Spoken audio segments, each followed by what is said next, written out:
Alright, so this little device here could seriously change the way most of us shoot. This is the Viltrox NexusFocus F1, and it basically takes any PL mount manual cinema lens and turns it into a fully functional autofocus lens, complete with touch focus, subject tracking, and face detection. Basically anything Sony's native autofocus system can do, this setup can now do that with manual cinema glass. And in this video, I'm going to show you how it works, how well it works, and also talk about a few of its pain points, because this system is definitely not perfect just yet.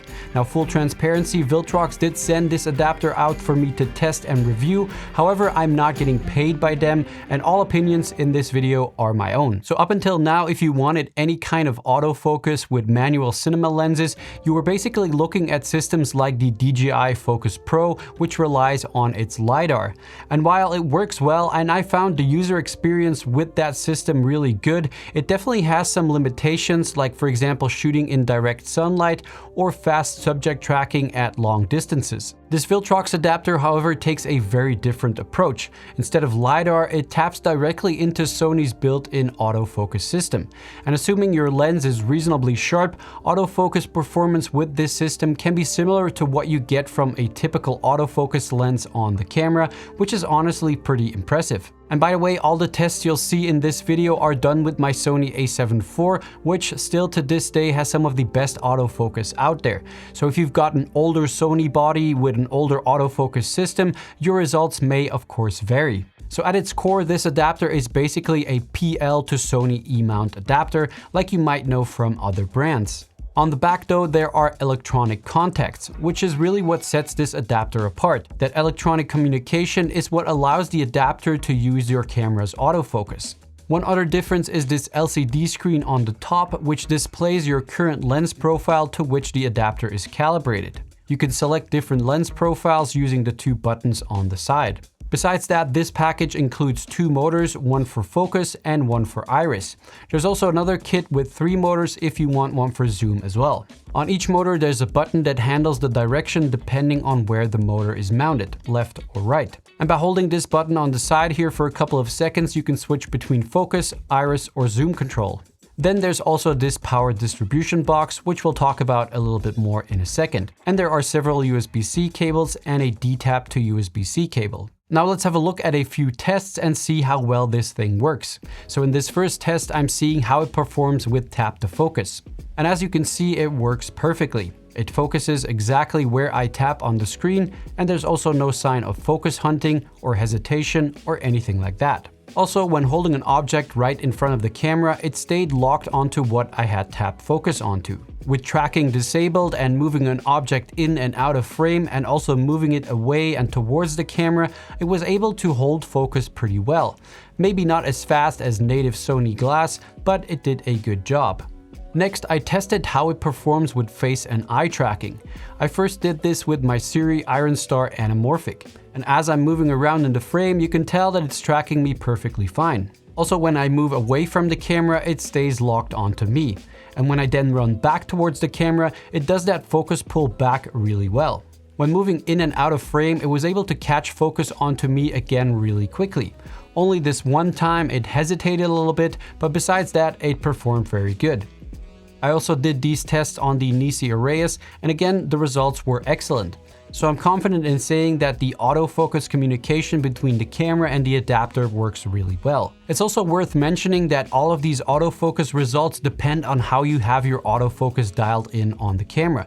Things like autofocus speed, subject tracking sensitivity, and all that. And something to be aware of is that the focus motors are not exactly silent. So if you've got an on-camera microphone, it will definitely pick up that sound. When it comes to calibrating this system, you can technically start using the adapter without calibration. As long as your lens has a linear focus throw with hard stops, the motor will automatically sweep the focus range when you turn on your camera, and the system begins working immediately.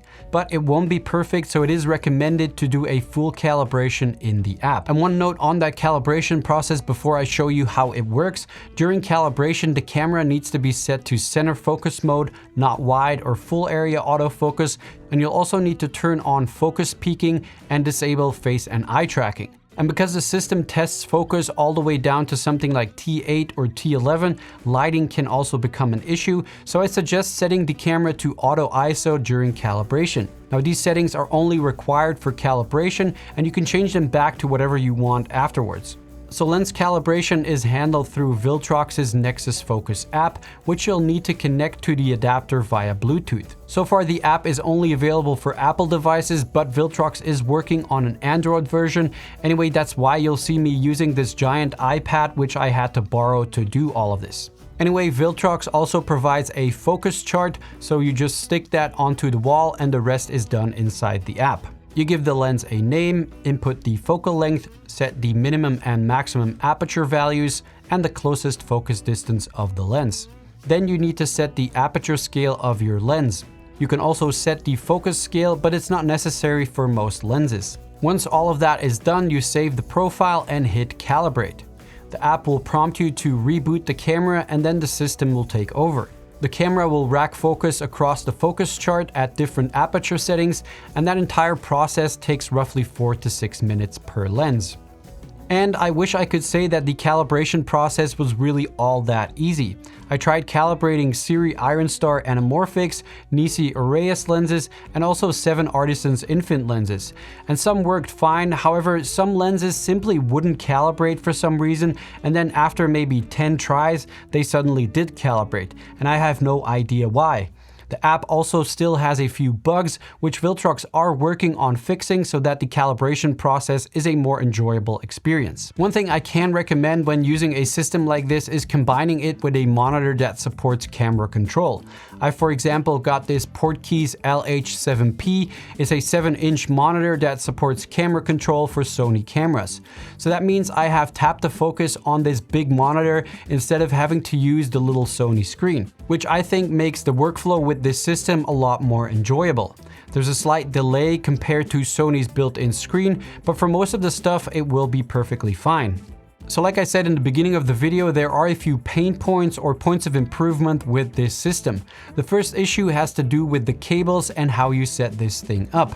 So some of the cables are a bit short depending on how you're mounting things on your rig. It would have been nice if Viltrox added a wider variety of USB-C cables, some that are longer, and also some angled USB-C cables would be great to keep your rig cleaner. Also, the need for the power box is honestly just a little bit annoying, as it just adds even more stuff to your rig. I have tried using the system without it and it does work. However, Viltrox recommends using the power box to provide a stable and consistent voltage to the system. The power box has a standard 1/4-inch mounting thread, but it would have been nice if it also had a cold shoe adapter. I mounted it using a cold shoe monitor mount from SmallRig. And speaking of power, it would be nice if Viltrox could add another power solution, like for example one of these NP-F battery adapters. Because the system does work with one of these, but unless you purchase one separately, right now the only way to power this system is with a V-mount battery.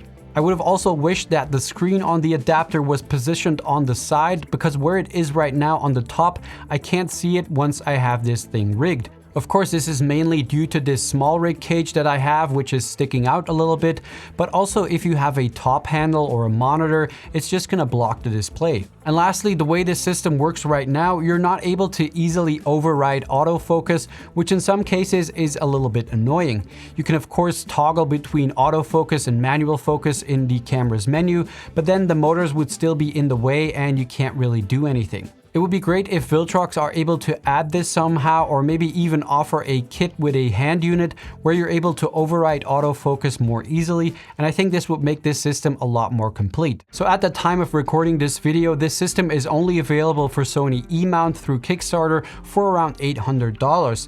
And that's definitely not a cheap investment, but I believe it could be worthwhile for some people. If you do a lot of solo run and gun work, or even with small crews where you want to use manual cinema lenses, this is a very powerful way to get autofocus on your PL glass. It does all depend on your workflow though. If you rely heavily on touch focus, face detection, and Sony's fast autofocus system, this might be perfect for you. But if you prefer manual control and more traditional focus pulls, you might find it a bit limiting. And I really hope that Viltrox are able to iron out some of the quirks that this system has right now and really optimize it before you guys get it in your hands. Anyway, do let me know in the comments what your thoughts are on a system like this and if it's something that would fit your workflow. All right, that's it for this one. Thanks a lot for watching, and I'll see you guys in the next one. Bye.